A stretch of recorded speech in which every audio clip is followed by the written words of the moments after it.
സാറേ നേരത്തെ മോള് ചോദിച്ച ചോദ്യം സാറ് ശ്രദ്ധിച്ചോ? സാറെ വിളിച്ച അതെ അതെ അതെ അതെ നമ്മൾ അറിയേണ്ട, നമ്മളെ മക്കൾ അറിയേണ്ട ഒരു കാര്യമാണ് അവൾ ചോദിച്ചത്. അവൾ ചോദിച്ചത് ഇങ്ങനെയാണ്, അവൾക്ക് ഒരു ഗവൺമെൻറ് കോളേജിൽ BSc സോളജിക്ക് അഡ്മിഷൻ കിട്ടി. അവളുടെ ഇഷ്ടം BSc സോളജി എടുത്തിട്ട് B.Ed എടുക്കുക എന്നുള്ളതല്ല, ടീച്ചർ ആവുക എന്നുള്ളതാണ് താല്പര്യം. അങ്ങനെ ഗവൺമെൻറ് കോളേജിൽ പോയോണ്ടിരിക്കുകയാണ്. പക്ഷേ ഇപ്പോൾ ITP പ്രോഗ്രാമിലൂടെ അവൾക്കൊരു പ്രൈവറ്റ് സെൽഫ് ഫിനാൻസിങ് കോളേജിൽ ഇൻ്റഗ്രേറ്റഡ് B.Edനും അവർ വിളിച്ചുകൊണ്ടിരിക്കുന്നുണ്ട്, അഡ്മിഷൻ കിട്ടിയിട്ടുണ്ട്. ഇതേ വിഷയത്തിന് അതേ വിഷയത്തിന് BSc സോളജി അവളുടെ എയിം ടീച്ചിങ് തന്നെയാണ്. അപ്പോൾ അവൾ എജുബ്ലിറ്റ്സിനെ വിളിച്ച് ചോദിക്കുകയാണ് എന്താണ് ചെയ്യേണ്ടത്. മറ്റേത് സെൽഫ് ഫിനാൻസിങ് കോളേജാണ്, പക്ഷേ ITP ഇൻ്റഗ്രേറ്റഡ് B.Ed ആണ്, 4 വർഷം കൊണ്ട് B.Ed കിട്ടുകയാണ്, പ്ലസ് ഡിഗ്രി. മറ്റേ കേസിൽ ഗവൺമെൻറ് കോളേജിലാണ് ഇപ്പോൾ പഠിച്ചുകൊണ്ടിരിക്കുന്നത്. എന്താണ് ചെയ്യേണ്ടത് ചോദിച്ച് വിളിക്കുകയാണ്. എന്താണ് സാറിന് തോന്നുന്നത്?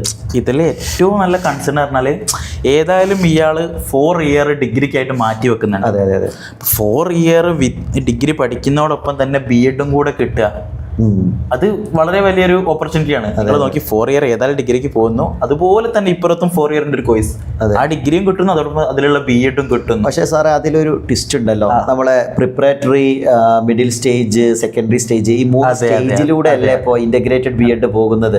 അപ്പോൾ അതാണ് ഇപ്പം ഏറ്റവും ശ്രദ്ധിക്കേണ്ട ഒരു കാര്യം. നമ്മൾ സെൽഫ് ഫിനാൻസിങ് കോളേജിൽ ഏത് കോളേജിലും നമ്മൾ ITP കോഴ്സിന് പോയി എടുക്കുകയാണെങ്കിൽ ആ കോഴ്സ് ഏത് സ്റ്റേജിലുള്ളതാണ് നമ്മൾ ശ്രദ്ധിക്കണം.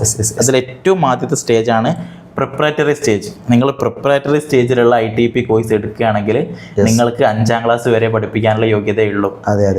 സെക്കൻഡറി സ്റ്റേജാണ് ഏറ്റവും ഉന്നതമായ സ്റ്റേജ്. പ്രിപ്പറേറ്ററി കഴിഞ്ഞാൽ മിഡിൽ സ്റ്റേജ്, പിന്നെ സെക്കൻഡറി സ്റ്റേജ്. മിഡിൽ സ്റ്റേജിലുള്ള ITP കോഴ്സാണ് എടുത്തെങ്കിൽ നിങ്ങൾക്ക് 8ാം ക്ലാസ് വരെ പഠിപ്പിക്കാനുള്ള യോഗ്യതയുള്ളൂ. അപ്പോൾ സെക്കൻഡറി സ്റ്റേജിലുള്ള കോഴ്സ് എടുത്താലേ നിങ്ങൾക്ക് പ്ലസ് ടു വരെ പഠിപ്പിക്കാനുള്ള യോഗ്യത ഉണ്ടാവും. അതുകൊണ്ട് നമ്മുടെ ഇന്റൻഷൻ വളരെ പ്രധാനമാണ്. മക്കൾക്ക് +2 വരെ പഠിപ്പിക്കാനാണ് താല്പര്യമെങ്കിൽ തീർച്ചയായും സെക്കൻഡറി സ്റ്റേജ് പ്രൊവൈഡ് ചെയ്യുന്ന ITP പ്രോഗ്രാം തന്നെ സെലക്ട് ചെയ്യണം. അതെ, നമ്മുടെ കേരളത്തിലെ ഒട്ടുമിക്ക സെൽഫ് ഫിനാൻസ് കോളേജുകളും എല്ലാ കോഴ്സുകളും സെക്കൻഡറി കോഴ്സുകളല്ല പ്രൊവൈഡ് ചെയ്യുന്നത്.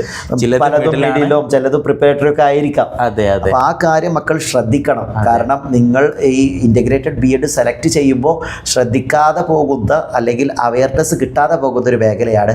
ഇതുമായി ബന്ധപ്പെട്ട് നിങ്ങൾക്ക് ഇത്തരത്തിൽ ITPയുമായി ബന്ധപ്പെട്ട് എന്തെങ്കിലും സംശയമുണ്ടെങ്കിൽ നിങ്ങൾ ഉടനെ തന്നെ എജുബ്ലിറ്റ്സ് ലേണിംഗുമായി കണക്ട് ചെയ്യുക. നമ്മൾ നിങ്ങളുടെ കൂടെ ഉണ്ടാകും. അതുപോലെ സാറേ, നമ്മൾ കോച്ചിങ് പ്രൊവൈഡ് ചെയ്യുന്നത് NCET IIT-കളിലും NIT-കളിലേക്കും ഉള്ള കോഴ്സിനാണ്. അതെ അതെ അതെ അതായത് മിക്ക IIT-യും NIT-യും സെക്കൻഡറി കോഴ്സാണ് ITPക്ക് പ്രൊവൈഡ് ചെയ്യുന്നത്. നമ്മൾ ഫോക്കസ് ചെയ്യുന്നതും ഇപ്പോൾ +2 പഠിക്കുന്ന മക്കൾ ഈ വീഡിയോ കാണുന്നുണ്ടെങ്കിൽ നിങ്ങൾക്കൊരു ഗോൾഡൻ ഓപ്പർച്യൂണിറ്റിയാണ്. +2വിൻ്റെ കൂടെ തന്നെ 1 വർഷം പോലും മിസ്സാവാതെ ഈ പറയുന്ന NCET എക്സാം ക്രാക്ക് ചെയ്ത് IIT-കളിലും NIT-കളിലും, അതും ഈ പറയുന്ന സെക്കൻഡറി സ്റ്റേജിലുള്ള കോഴ്സുകൾ പ്രൊവൈഡ് ചെയ്യുന്ന സ്ഥാപനങ്ങളിൽ നിങ്ങൾക്ക് പഠിക്കാൻ പറ്റും. അതിന് നിങ്ങൾ ചെയ്യേണ്ടത് NCET-യുടെ കോച്ചിങ്ങിന് പോവുക. എജുബ്ലിറ്റ്സ് ലേണിംഗിൽ കൃത്യമായ കോഴ്സും കൃത്യമായ ക്ലാസ്സുകളും കൃത്യമായ മെൻറ്ററിങ് സപ്പോർട്ടുകളും കൃത്യമായ കരിയർ ഗൈഡൻസും നൽകി നിങ്ങളെ ആ ഒരു മേഖലയിലേക്ക് എത്തിക്കാൻ ഞങ്ങൾ സഹായിക്കും. അതുകൊണ്ട് സമയം വൈകിക്കാതെ എത്രയും പെട്ടെന്ന് താല്പര്യമുള്ള മക്കൾ, ടീച്ചിങ് ഒരു പാഷനായി കാണുന്ന മക്കൾ തീർച്ചയായും ഈ ഒരു അവസരം വിനിയോഗിച്ച് അഡ്മിഷൻ എടുക്കാൻ വേണ്ടി ശ്രമിക്കുക. കൂടുതൽ വിവരങ്ങൾക്ക് എജുബ്ലിറ്റ്സിൻ്റെ നമ്പറിൽ നിങ്ങൾക്ക് കണക്ട് ചെയ്യാം. Thank you.